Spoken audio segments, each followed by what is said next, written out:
All right, and finally, there's rumble in Zamfara State over festering insecurity in the northeast states. Governor Bello Matawale has dethroned two traditional rulers, the Emir of Zomi, Abubakar Atiku, and that of Dansadao, Hussaini Umar, as well as the district head of Benin Saba, Suleiman Ibrahim, for alleged involvement in banditry. Meanwhile, a Nigerian soldier, Lance Corporal John Jubril, shot and killed himself after he was arrested for aiding the Islamic States of West African province, ISWAP. I had always known that we have fifth columnists.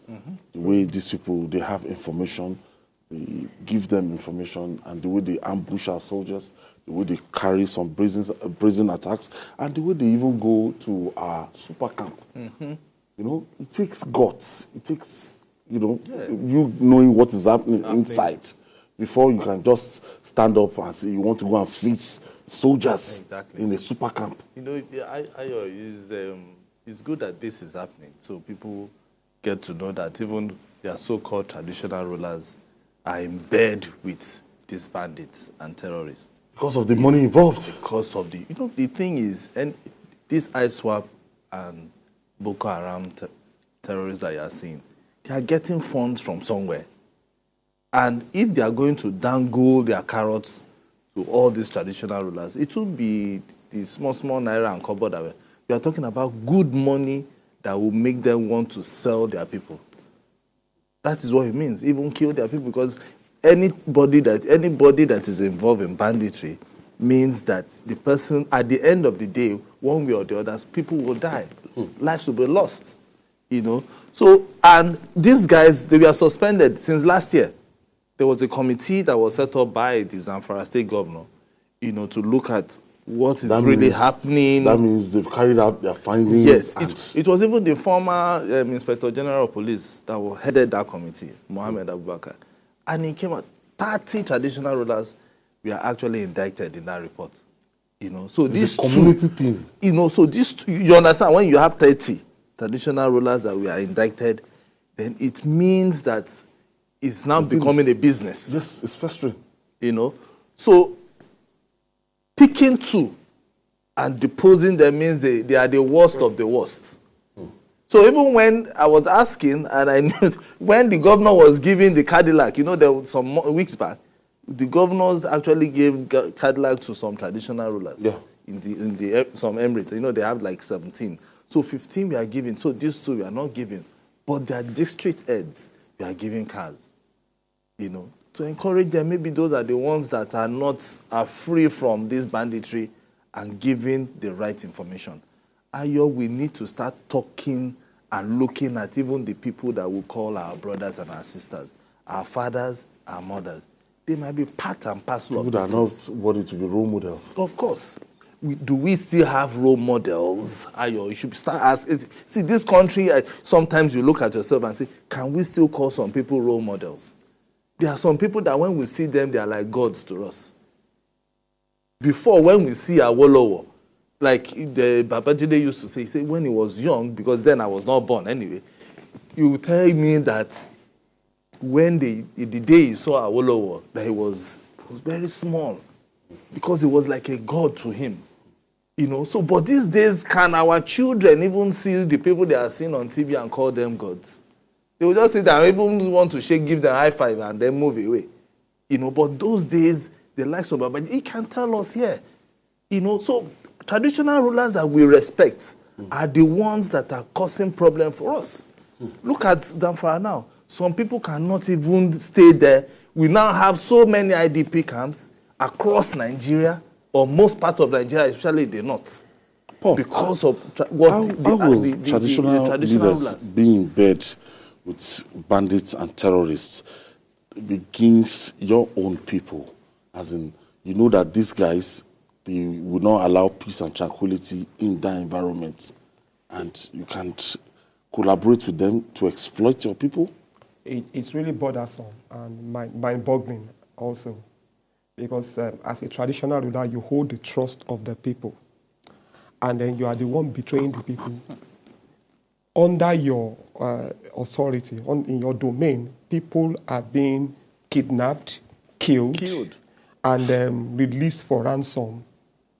Well, it goes to show that there is something that these bandits are dangling before these traditional rulers. But whatever they are giving them, whatever carrot they are serving them, is a poisoned one. Because I don't know how those people think. Because it's your subjects. It's your subjects they are arresting. It's your subjects they are kidnapping. And so killing. I think the time has even come for people to start doing security checks on people that are being appointed or installed as emirs. It's very important for traditional rulers generally, state government to start doing security checks on some of those people, because they are in cahoots. Some of them they are not good people. They are not good people. Now, another thing is, it does not come as a surprise, because we've heard it before, that there are bandits or terrorism sympathizers in government. A former president said it, that Boko Haram is in my government. Niger State government has said it. It said that there were people in government that were sympathetic towards the bandits. So I'm not surprised that there are traditional rulers that are doing this. I'm not surprised that there's a district head or there are district heads. Now, I hope these people have been sufficiently grilled and they have given information to the law enforcement agencies that can lead to the arrest of other people, other conspirators, other people that are in bed with these bandits. Not only that, I expect that, of course, they are being taken to the court now. They were hidden somewhere before. Yeah, today. Yes, they're taken to the court. I expect more revelations to come during their prosecution. And I expect more people to be prosecuted. Maybe in the charge sheet we'll get more facts. Exactly. Jide, what do you make of these shameless traditional rulers in bed with bandits and terrorists? You know, it's a big problem. It's a big problem. There was a traditional ruler in Zamfara state who gave a chieftaincy title to a bandit. And the governor was really mad. And he quickly removed that district head. How do you give a traditional title to a bandit? That means that you support what the bandit is doing. That means you see the bandit as someone who deserves to be honored. You see him as an elevated human being.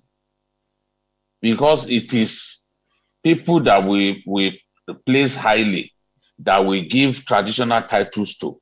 So if a district head gives traditional title to a bandit, that says a lot about the mindset of that district head.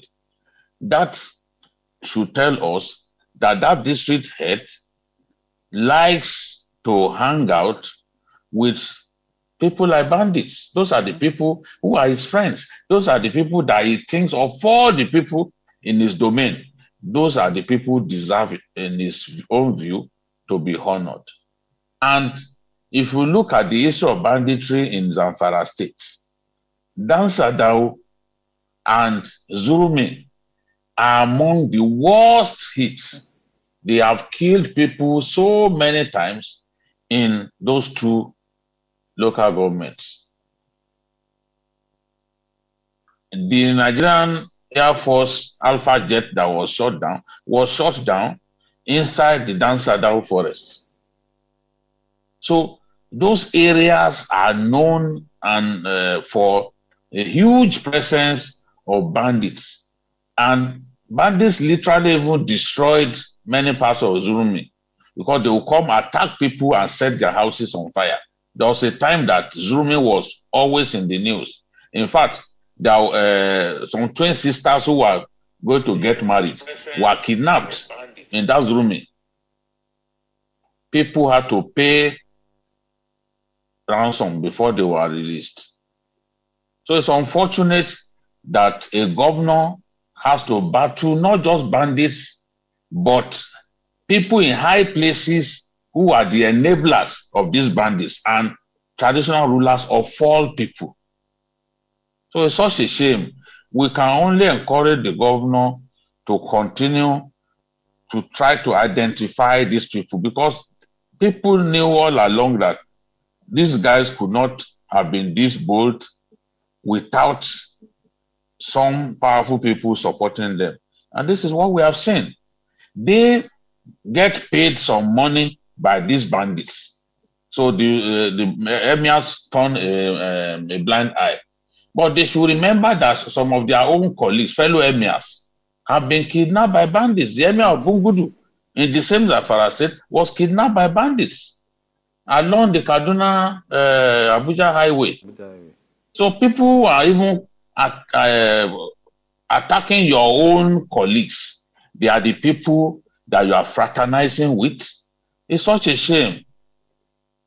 It's such a shame. But that should tell us that there is a lot more work to do. We are, as for what happened in respect of the soldier, I am not surprised, because the Nigerian army has said in the past that there were saboteurs within its ranks. In fact, there was a time that some arrests were made in respect of that.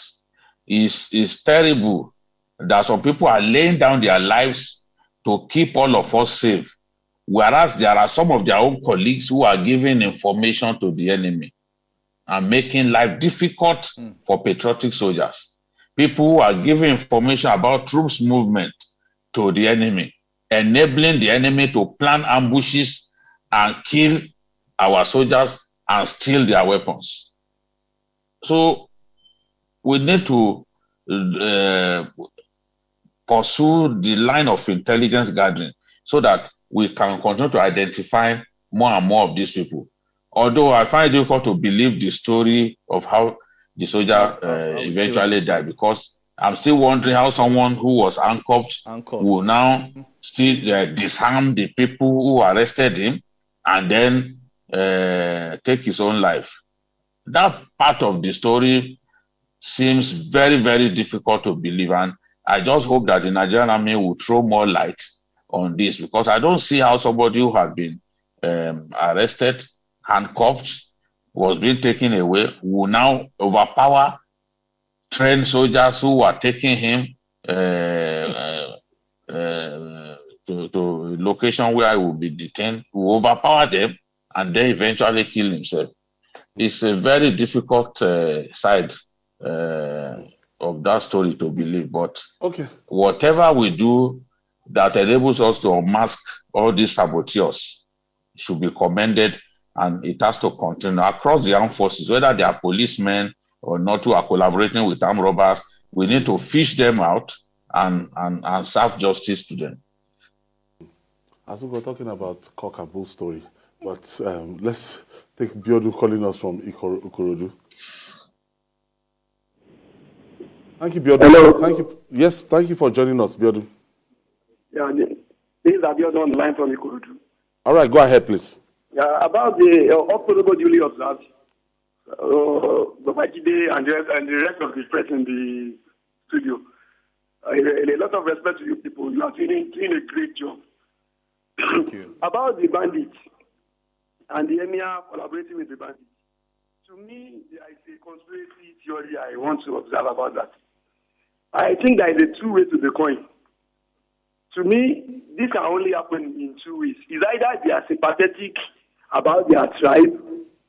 The Nigerian government should look deeply in each state this terrorist issue is happening. They have to observe what is really happening. Are these terrorists, are these bandits? Thank you, Biodu. Thank you for your submission. My time is fast spent. Lance Corporal Jibrin shot and killed himself. And that's what Dide is trying to say, that somebody handcuffed. He was handcuffed. But the bottom line is that now we are getting to the root of it, that we have evidence that, look, these people, that some people giving information of course, sabotage it the means effort that of the military. the Nigerian army needs to start profiling those who are around them. You know, they are going for any operation, anybody passes any information, they need to profile. those who are even within them going out, they also need to check them. Part of that. Yeah, the story says that the man, the lance corporal, also implicated some other persons. So we want to know who Should not be swept under the carpet. Yeah, of course. All right, let me start by thanking Babajide all the way from Borno State. I didn't know that Jide is has got to Borno State again. Jide, I thought you saw yesterday. Yes. You know, you say Jack Robinson, Jide is off. Okay. Thank God for technology. Thank you for your contribution. Anyway, Paul Dada, thank you for your contribution. And the pirated one, Asuko James. Thank you so much for having me. Yeah. And that's our offering today. Join us tomorrow for another episode of the program. You can watch the repeat broadcast tonight at 11 and join us on Sunday from 1:30 to 3:30 p.m. for Journalist Hangouts on Sunday. We're on YouTube, youtube.com/TVC News Nigeria. I'm Ayodele Ozuba. See you by 1:30 on Sunday.